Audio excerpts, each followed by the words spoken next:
ভাবুন তো এমন একটি দেশের কথা যেখানে আজ থেকে মাত্র 50 বছর আগেও মানুষের ঠিক মতো দুই বেলা খাওয়ার নিশ্চয়তা ছিল না, যেখানে বড় কোনো রাস্তাঘাট ছিল না, কোনো কলকারখানা ছিল না, অথচ আজ সেই দেশ শুধু প্রযুক্তি নয়, বিশ্ব অর্থনীতি, কৃত্রিম বুদ্ধিমত্তা, ইলেকট্রিক যানবাহন এবং আধুনিক অবকাঠামো উন্নয়নের এক অন্যতম চালিকা শক্তি হয়ে উঠেছে। হ্যাঁ, বলছিলাম পৃথিবীর দ্বিতীয় বৃহত্তম অর্থনীতি এবং টেক সুপার পাওয়ার দেশ চীনের কথা। সেই সময়টায় চীনের অর্থনীতি ছিল খুবই দুর্বল, প্রযুক্তি খাত ছিল প্রায় অনুন্নত, বিদেশি কোনো বিনিয়োগ ছিল না বললেই চলে। বিশ্বের উন্নত দেশগুলো যখন নতুন নতুন প্রযুক্তি আবিষ্কার করছিল, চীন তখনও তাদের মৌলিক চাহিদা মেটানোর জন্য অর্থনীতির সাথে লড়াই করে যাচ্ছিল। অনেক বিশ্লেষক মনে করতেন চীন কখনো প্রযুক্তিতে বড় কিছুই করতে পারবে না, কিন্তু ইতিহাস অন্য কিছু লিখতে যাচ্ছিল। আপনার হাতে থাকা স্মার্টফোন থেকে শুরু করে মহাকাশে পাঠানো রকেট, সব কিছুর গায়ে এখন খোদাই করে লেখা থাকে মেড ইন চায়না। কিভাবে মাত্র 40 বছরের মধ্যে চীন এই অসাধ্যকে সাধ্য করলো, আজকের ভিডিওতে আমরা জানবো সেই অসম্ভবকে সম্ভব করার গল্প। চলুন শুরু করা যাক।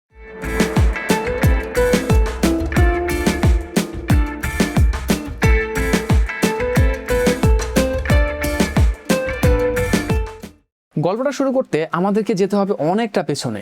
1949 সালে দীর্ঘ গৃহযুদ্ধের পর তখন ক্ষমতায় আসে কমিউনিস্ট পার্টি এবং তার নেতৃত্বে ছিলেন মাও জেদুং। তার শাসনামল 1949 থেকে 1976 সাল পর্যন্ত চীনের জন্য ছিল এক ভয়ঙ্কর কালো অধ্যায়। তার ভুল অর্থনীতি এবং বহির্বিশ্বের সাথে বাণিজ্যিক সম্পর্ক না থাকায় দেশটি চরম দারিদ্রতার মধ্যে পড়ে। 1949 থেকে 1961 সাল পর্যন্ত চীনের স্মরণকালের সবচাইতে ভয়াবহ দুর্ভিক্ষ হয়, যাকে বলা হয় দ্য গ্রেট চাইনিজ ফেমাইন। শুধুমাত্র সরকারি হিসেব অনুযায়ী তখন 15 মিলিয়নেরও বেশি মানুষ সেই দুর্ভিক্ষে মারা যায়, আর সেইটা বেসরকারি হিসেব অনুযায়ী প্রায় 15 থেকে 40 মিলিয়ন পর্যন্ত পৌঁছায়। 1976 সালে মাও জেদুংয়ের মৃত্যুর পর তখন ক্ষমতায় আসেন চীনের ভাগ্য বদলের কারিগর দেং জিয়াওপিং। তিনি ক্ষমতায় এসেই বুঝতে পারলেন নিজেদের দেয়ালের মধ্যে আটকে রাখলে আসলে কখনো উন্নতি ঘটানো সম্ভব নয়। তাই তিনি শুরু করলেন ওপেন ডোর পলিসি বা মুক্ত দ্বার নীতি।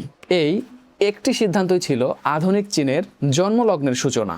তিনি আসলে বুঝতে পেরেছিলেন শুধু মানুষ থাকলেই হবে না, সেই মানুষগুলোকে দক্ষ কারিগর হিসেবে বা টেকনিক্যালি তাদেরকে দক্ষ করে তুলতে হবে। চীন একটা সময় সাধারণ শিক্ষার চাইতে ট্রেড কোর্স বা কারিগরি শিক্ষার উপরে জোর দিলেন বেশি। একটা পর্যায়ে প্রতিটি পরিবার যেন একটা করে ছোট ছোট কারখানায় রূপান্তর হতে লাগলো। বিদেশিদের আকৃষ্ট করার জন্য তৈরি করা হলো স্পেশাল ইকোনমি জোন। এরপর চীন বিশ্বের বিভিন্ন দেশের বড় বড় কোম্পানিগুলোকে আমন্ত্রণ জানালো, তোমরা আমাদের দেশে এসো, আমরা তোমাদেরকে অল্প টাকায় জমি দেব এবং লক্ষ লক্ষ দক্ষ শ্রমিক দেব তোমাদেরকে কাজ করার জন্য। তোমাদের ব্যবসা করার জন্য যা কিছু প্রয়োজন সব কিছু আমরা তৈরি করে দেব। নিরবচ্ছিন্ন বিদ্যুৎ দেব, 24 ঘন্টা তোমরা যেন কোনো হ্যাসেল ছাড়াই কাজ করে যেতে পারো, আর তোমাদেরকে কোনো ট্যাক্সও দিতে হবে না। এর ফলে জাপান, তাইওয়ান, হংকং, ইউরোপ এবং আমেরিকা থেকে অসংখ্য কোম্পানি চীনে আসতে শুরু করলো। ধীরে ধীরে চীনের ছোট ছোট নগরীগুলো শিল্প নগরীতে পরিণত হতে লাগলো। একটা সময় এমন অবস্থা হলো যে পৃথিবীর প্রত্যেকটি পরিবারে ব্যবহৃত কোনো না কোনো জিনিস চীনের কোনো না কোনো কোম্পানিতে তৈরি হতে শুরু করলো। এই পরিবর্তনের সবচাইতে বড় উদাহরণ শেনজেন। মাত্র 40 বছর আগেও যেখানে জেলে পরিবার বসবাস করত, যেখানকার মানুষের প্রধান পেশাই ছিল কৃষিকাজ, আজ সেইখানে বিদেশি বিনিয়োগ আসার ফলে হাজার হাজার কলকারখানা গড়ে উঠতে শুরু করলো। গ্রামের মানুষ কাজের জন্য সেইখানে আসতে শুরু করলো। প্রথমে হাজার হাজার মানুষ, তারপর লক্ষ লক্ষ মানুষ এবং তারপর পর্যায়ক্রমে কোটি কোটি মানুষ সেই শেনজেন আসতে শুরু করলো। মাত্র কয়েক দশকের মধ্যেই শেনজেন পৃথিবীর অন্যতম প্রযুক্তি রাজধানী হয়ে উঠল। আজ যদি কেউ কোনো স্মার্টফোন বা কোনো নতুন গ্যাজেটের মডেল নিয়ে বা ডিজাইন নিয়ে শেনজেন যায়, তাহলে অনেক ক্ষেত্রে কয়েকদিনের মধ্যেই তার স্যাম্পল তৈরি করা হয় বা তার নমুনা তৈরি করা হয়। কিন্তু এখানে শেষ নয়। অনেকেই মনে করেন চীন শুধু বিদেশি কোম্পানিদের কাছ থেকে টাকা ইনকাম করেছে। আসলে এটা শুধু টাকা ইনকাম করা ছিল না, এটা ছিল তাদের শেখার একটা কৌশল। তারা যেমন বিদেশি কোম্পানিগুলোর কাছ থেকে টাকা ইনকাম করেছে এবং তারা শিখেছে ওইখান থেকে। তাদের প্রকৌশলীরা শিখেছে কিভাবে আধুনিক কলকারখানা চালাতে হয়, কিভাবে অল্প সময়ের মধ্যে কোটি কোটি প্রোডাক্ট তৈরি করতে হয় এবং কিভাবে উন্নত প্রযুক্তি নিয়ে কাজ করতে হয়। এর সবচাইতে বড় উদাহরণ অ্যাপল। আইফোন যখন ধীরে ধীরে জনপ্রিয় হয়ে উঠতে শুরু করলো তখন তাদের বিপুল পরিমাণে একটা উৎপাদন ক্ষমতার প্রয়োজন হয়েছিল।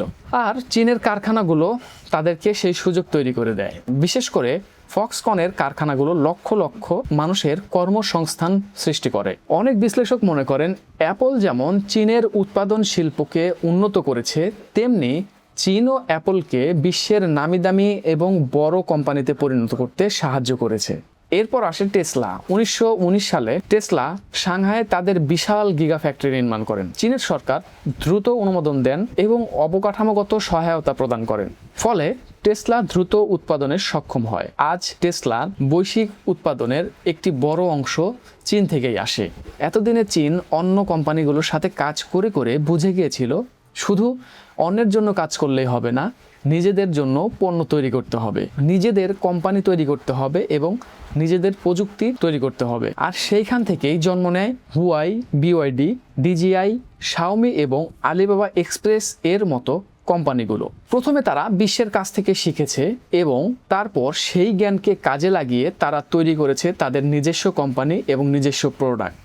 এই একটিমাত্র কৌশলই চীনের ইতিহাসকে বদলে দেয়। আজ চীন আর কাউকে কপি করে না, তারা নিজেরাই এখন তৈরি করে। 5G প্রযুক্তি, কৃত্রিম বুদ্ধিমত্তা, রোবোটিক্স, ড্রোন, ইলেকট্রিক গাড়ি এবং মহাকাশ গবেষণায় চীন এখন বিশ্বের অন্যতম শক্তিশালী দেশ।